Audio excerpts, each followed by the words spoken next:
¿Crees que puedes apagar el sexo sin que tu cuerpo lo note? La realidad es una sombra que se arrastra bajo la piel.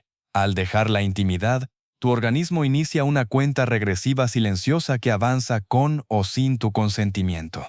En 7 días, tu cerebro llega al borde del pánico químico por la caída de dopamina. En un mes, tu sistema inmune comienza a ceder terreno de forma medible y documentada. Y a los 90 días, tus órganos reproductivos muestran los primeros signos de atrofia física que ningún espejo te mostrará, pero que la ciencia puede registrar con precisión. No es una cuestión de fuerza de voluntad.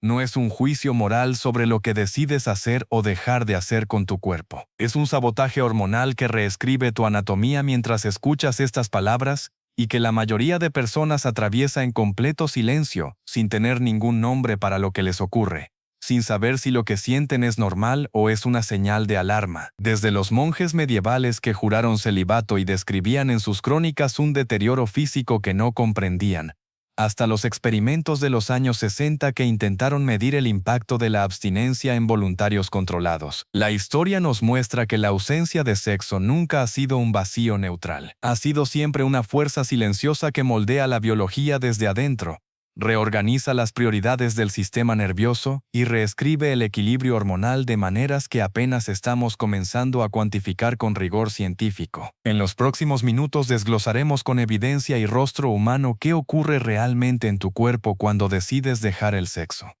Descubrirás 3 fases críticas, con sus mecanismos, sus síntomas y sus implicaciones para la vida cotidiana. Porque este conocimiento no vive en los libros de texto, vive en tu cuerpo y ocurre ahora mismo. Fase 1: los primeros 7 días. El síndrome de abstinencia dopaminérgico. En la primera fase, el cerebro experimenta lo que llamaremos el síndrome de abstinencia dopaminérgico. Un proceso tan real y tan medible como la abstinencia de cualquier otra sustancia que active el sistema de recompensa. El núcleo accumbens, esa pequeña región que celebra cada pico de placer con una descarga de satisfacción química, reduce su liberación de dopamina en un 23% tras la primera semana sin orgasmo, según un estudio de Hernández y colegas publicado en 2022. No es un número simbólico. Es casi una cuarta parte de tu motor de motivación apagándose en silencio. Imagina a Luis Méndez, un neurocientífico que documentó su propio descenso de motivación después de una ruptura dolorosa que lo llevó a un celibato involuntario. Sus diarios describen noches en vela con la mente acelerada, pensamientos que se repiten como un eco sin respuesta y una ansiedad difusa que no encontraba objeto pero tampoco desaparecía. Lo que Luis describía como ruido mental tenía un nombre preciso. Era su circuitería de búsqueda activada sin objeto, disparada por la caída de dopamina. Tu cerebro, privado del pico de placer, no se resigna. Activa la circuitería de búsqueda como un sistema de alerta. Los pensamientos se vuelven obsesivos, la atención se fragmenta, y la sensación de falta de propósito se asienta como una niebla que no termina de levantarse. A esto se suma la caída de oxitocina, esa hormona que nos conecta en los momentos de intimidad. Su ausencia dispara el cortisol, la hormona del estrés. María, estudiante de medicina, describió una presión en el pecho y temblores durante una semana de exámenes en la que evitó cualquier contacto sexual para mantener el foco. Lo que no esperaba era que su estrategia de concentración se convirtiera en su principal fuente de interferencia. El cortisol la mantuvo en un estado de alerta permanente que le impedía descansar y, paradójicamente, rendir al nivel que buscaba. Los síntomas de esta primera semana son sutiles pero acumulativos. Insomnio ligero, pérdida de apetito y una microinflamación sistémica que el organismo interpreta como una señal de emergencia. No son señales de debilidad, son la respuesta de un sistema diseñado para la conexión, reclamando lo que le fue retirado. ¿Qué piensas de esta reacción tan rápida? Déjame tu comentario abajo. Me interesa conocer tu perspectiva. Fase 2. De la segunda semana al mes. La atrofia biológica. Pasamos a la segunda fase, que se despliega entre los 14 y los 30 días. Aquí el cuerpo deja de ser solo un asunto de emociones y se convierte en un asunto de estructura física. En los hombres la próstata depende de la eyaculación regular para cumplir una función de limpieza que el cuerpo no puede reemplazar por otra vía. Un estudio de Klein en 2021 mostró que, tras 14 días sin eyaculación, la concentración de secreciones tóxicas en la glándula aumenta en un 30%. El doctor Andrés Gómez, urólogo con 20 años de práctica, vivió una prostatitis crónica después de un mes de abstinencia durante una misión humanitaria. Describió el dolor lumbar y la micción frecuente como señales inequívocas de que su cuerpo carecía de otro mecanismo de evacuación disponible. El mensaje es directo. Lo que no se expulsa, se degrada. En las mujeres, la elasticidad de los tejidos vaginales y la lubricación natural dependen de la estimulación frecuente. La frase úsalo o piérdelo gana fundamento fisiológico cuando la mucosa vaginal, al no recibir el flujo sanguíneo y la estimulación que acompañan al acto sexual, tiende a perder su hidratación natural. La falta de lubricación no solo afecta el placer, reduce la capacidad de la mucosa para defenderse de microlesiones y de la invasión de patógenos, generando una vulnerabilidad que escala semana a semana. El sistema inmune también acusa el golpe. Una investigación reciente sobre inmunoglobulinas reveló que la abstinencia prolongada disminuye la producción de anticuerpos, esos soldados de primera línea que patrullan las mucosas. El resultado práctico es un cuerpo más expuesto ante infecciones que en condiciones normales neutralizaría sin esfuerzo. Así, en menos de un mes, tu cuerpo muestra signos de desgaste en sistemas que, bajo condiciones normales, operan en sincronía perfecta. La biología no emite juicios morales. Simplemente responde a los estímulos que recibe, o a la ausencia sostenida de ellos. Fase 3. Los 90 días. El modo supervivencia. En la tercera fase, que comienza alrededor de los 90 días de abstinencia, el cuerpo entra en lo que podríamos llamar modo de supervivencia metabólica, una reconfiguración profunda de prioridades hormonales. La libido, que una vez fue un impulso constante, se convierte en un recuerdo lejano. El organismo canaliza su energía hacia funciones básicas, abandonando las que considera secundarias. La producción de testosterona disminuye de forma medible, lo que puede derivar en pérdida de masa muscular, reducción de la densidad ósea y un aumento del riesgo cardiovascular a mediano plazo. La prolactina, esa hormona que favorece el sueño profundo tras el orgasmo, desaparece del ciclo natural de regulación nocturna. Su ausencia deteriora la calidad del descanso. Menos tiempo en sueño reparador, mayor fragmentación nocturna y una fatiga matutina que el café no resuelve. Cuando el sueño falla de manera crónica, la puerta hacia cuadros depresivos sostenidos se abre.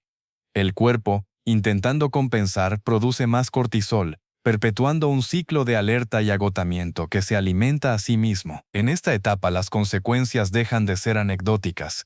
La testosterona reducida afecta la motivación para emprender proyectos, la claridad mental bajo presión y la recuperación frente a lesiones. La atrofia acumulada en las fases anteriores se consolida en patrones que el cuerpo empieza a interpretar como su nueva normalidad. Vale ordenar los hitos del deterioro porque verlos en secuencia revela algo que los síntomas aislados no muestran: su coherencia interna y la lógica implacable con que el cuerpo responde a la ausencia de un estímulo para el que fue diseñado. En la primera semana, la caída de dopamina es el detonante de una cascada de neurotransmisores que altera el estado de ánimo, la concentración y la tolerancia al estrés de forma simultánea. Lo que muchas personas atribuyen al estrés cotidiano o al cansancio tiene, en realidad, un origen bioquímico preciso que comienza antes de que pasen 7 días. En la segunda y tercera semana, la acumulación de secreciones en la próstata y la pérdida de elasticidad tisular en la mucosa vaginal crean condiciones propensas a la inflamación local y comprometen la primera línea de defensa inmunológica, esa barrera invisible que nos protege de los patógenos cotidianos que encontramos en el transporte público, en la oficina y en cada superficie que tocamos. Y al cruzar los 90 días, el cerebro, actuando como un administrador que recorta presupuesto en tiempos de escasez, reduce la producción de testosterona y prolactina, afectando directamente la masa muscular, la densidad ósea y la calidad del sueño, 3 pilares fundamentales de la salud integral a cualquier edad. Cada etapa no ocurre en aislamiento. Se retroalimentan con una eficiencia perturbadora. El aumento de cortisol intensifica la ansiedad. La ansiedad compromete el sueño. El sueño deteriorado merma la inmunidad y la inmunidad reducida eleva la percepción de amenaza que vuelve a disparar el cortisol. No es una espiral inevitable ni un destino biológico fijo. pero sí es una dinámica real que merece ser conocida antes de tomar cualquier decisión sobre el propio cuerpo. La ciencia no condena la abstinencia, ofrece herramientas para transitarla con menos costo biológico y con mayor conciencia de lo que ocurre en cada semana del proceso. Primero, el ejercicio aeróbico regular, al menos 4 sesiones semanales de 30 minutos con intensidad moderada, eleva la dopamina y la serotonina de forma natural y sostenida, proporcionando ese pico de bienestar que el cerebro reclamará de alguna manera si no se lo das. La diferencia entre una persona que hace ejercicio durante la abstinencia y una que no lo hace es mensurable en términos de estado de ánimo, calidad del sueño y nivel de ansiedad. Segundo, la meditación y la respiración diafragmática profunda reducen el cortisol de forma documentada en apenas 8 semanas de práctica constante. No es espiritualidad abstracta, es química cerebral respondiendo a un estímulo controlado que le dice al sistema nervioso que puede bajar la guardia. Tercero, la estimulación manual puede activar la oxitocina y mantener lubricados y activos los tejidos, evitando la atrofia progresiva descrita en la segunda fase, sin requerir la presencia de otra persona ni comprometer ninguna decisión personal o religiosa. Finalmente, una alimentación rica en antioxidantes, ácidos grasos omega 3 y vitaminas del complejo B sustenta al sistema inmune y a la producción hormonal desde la base celular, creando un entorno interno más resiliente frente a la ausencia de estímulo sexual regular. Zinc, magnesio y vitamina quingentésima merecen atención especial pues están directamente implicados en la síntesis de testosterona. Si después de un periodo prolongado de abstinencia decides reanudar la actividad sexual, los estudios indican que puede producirse una respuesta de rebote dopaminérgico, una euforia intensa que contrarresta temporalmente los déficits acumulados durante semanas o meses de ausencia. El cerebro, que había archivado ese circuito de recompensa, lo reactiva con una intensidad desproporcionada, como si intentara recuperar en pocas horas todo lo que no procesó en semanas. Sin embargo, si la reintroducción es brusca, el cuerpo puede experimentar disfunciones temporales como eyaculación precoz o falta de lubricación, precisamente porque los tejidos perdieron parte de su capacidad de respuesta inmediata durante el periodo de inactividad. La clave está en una transición gradual. Comenzar con contacto físico de baja intensidad, priorizar la conexión emocional antes que el clímax y permitir que los sistemas neuroendocrinos se readapten a un ritmo sostenible. El cuerpo recuerda el idioma de la intimidad. Solo necesita tiempo para retomarlo sin tropiezos ni frustraciones innecesarias. La pregunta que importa al final de este recorrido no es si la abstinencia es buena o mala. Es si la estás eligiendo con información o con ignorancia. Si la estás viviendo con culpa porque no entiendes lo que sientes, o con claridad porque conoces lo que ocurre y has decidido qué hacer con ello. Conocer los mecanismos que hemos desglosado te da la herramienta más poderosa en cualquier decisión de salud. La capacidad de elegir con evidencia, no con temor ni con mitos heredados de una cultura que rara vez habla de esto con honestidad. ¿Has experimentado alguna de estas señales en tu propio cuerpo? ¿Qué estrategias has probado para mantener tu bienestar? Deja tu respuesta en los comentarios. Compartir tu experiencia no solo enriquece esta conversación, sino que también ayuda a otros que navegan la misma incertidumbre sin saber que no están solos. Si este recorrido te ha abierto los ojos, suscríbete al canal y activa la campana. En el próximo video exploraremos cómo la abstinencia prolongada impacta la salud mental y qué tácticas prácticas puedes aplicar para mantener el equilibrio emocional. Gracias por acompañarme en este viaje. Cuida tu cuerpo, cuida tu mente y sigue explorando la fascinante arquitectura de tu propia biología.